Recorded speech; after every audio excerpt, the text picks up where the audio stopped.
successful so far.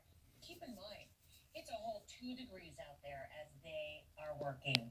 2 degrees.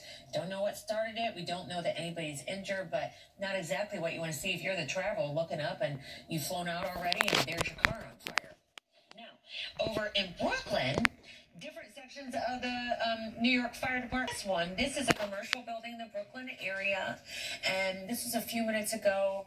Now, for them, see them up on the cherry pickers. Can you imagine when you get wet and you're working with water like that, and Bob, it freezes on you, it freezes on the ground when you're trying to work the fire, and it makes for additional problems. But let us hope that they are getting the upper hand on that one. 2 degrees there. Now let me take you to where we have an entire, what is this? Minus 19 degrees. Woo woo. Yeah. This is in Chicago. First though, listen. Arctic freeze sweeping over nearly a quarter of the country, bringing the coldest air in a generation to parts of the Midwest. It's freezing cold.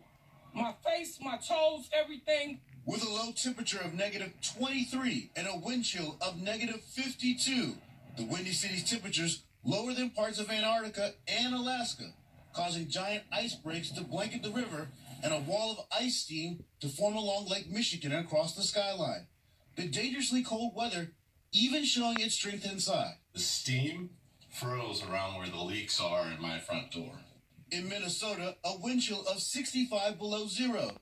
These ultra-marathoners crossing the finish line with their faces fully covered in ice. First responders across the country forced to brave the treacherous conditions. The temperature not only affects the manpower, but also the hose lines freeze up instantly. Firefighters in Indiana covered in ice as they battled this house fire in -22-degree weather.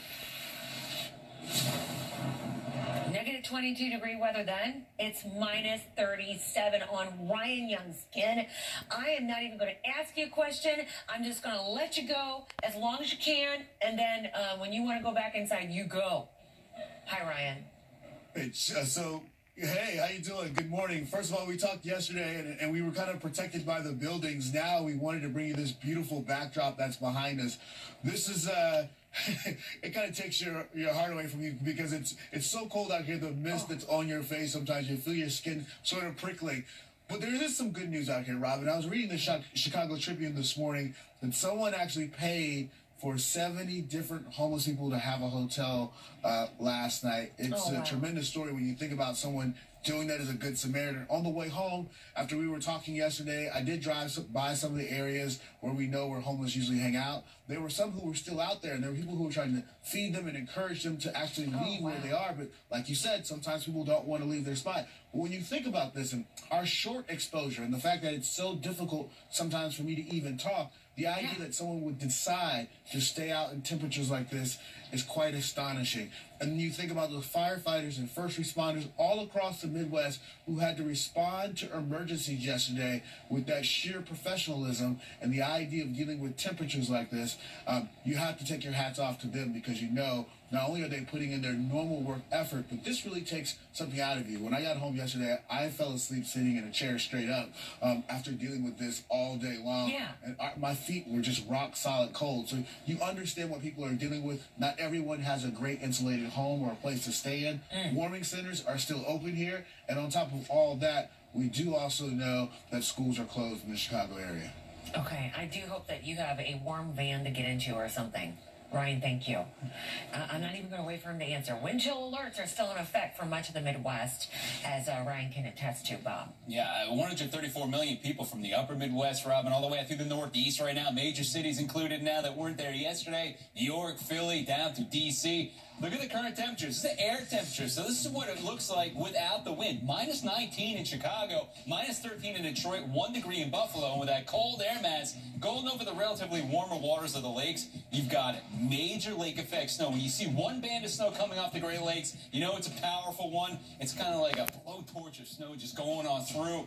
That means you're going to see that pile up. We're talking about 1 to 3 feet of snow. Watertown, north of Syracuse, north of Utica, but that is a major snowmaker. taker. Really the biggest one we're probably going to find this year. Then you get back to the west. Brand new winter weather advisories for an impulse coming in later on this evening. Goes right through Illinois into Indiana and Ohio. Looking for as much as maybe 1 to 3 inches worth of snow. And then you can see a lake effect will continue to hammer on through. That will fall apart before it gets into Washington and Baltimore. But temperatures are going to start to rebound. Now, it came in dramatically, right? We saw that Arctic air mass really peel on through.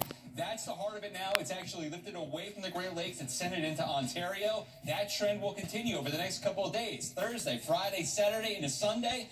Look at the warmer air coming in. So finally, you're going to get a taste of some warmer winter-like weather instead of the Arctic stuff that we've been seeing. So here's the way it looks. Your temperature's getting up into the 40s for Chicago by Saturday and Sunday. Rain comes in, but I don't think you're going to care too much about that. But again, you're getting extremely cold temperatures right now. What are you doing is this cold? A couple of life hacks for you. We came up with these. So if you are in that deep freeze, keep those ceiling fans on. I know it sounds counterintuitive, but it actually will circulate that warm air. One of the tenets of meteorology, warm air rises. So if you get that warm air to get circulated back down, it actually fill the room up a little bit better. So that's good. Also, you're looking at the salt that you can spray out there on the ground. It really melts it pretty well, the ice. Be mindful that it's pet friendly, because the regular salt robin can actually burn a little guy's toes and their pads. So make sure it's pet friendly salt. And also, I never knew this myself. Don't start up your car to warm it up. Just get in your car and go. Because if you're going to warm it up for 5-10 minutes, it actually drains the battery. Also, if you start going, it warms the car up just quicker.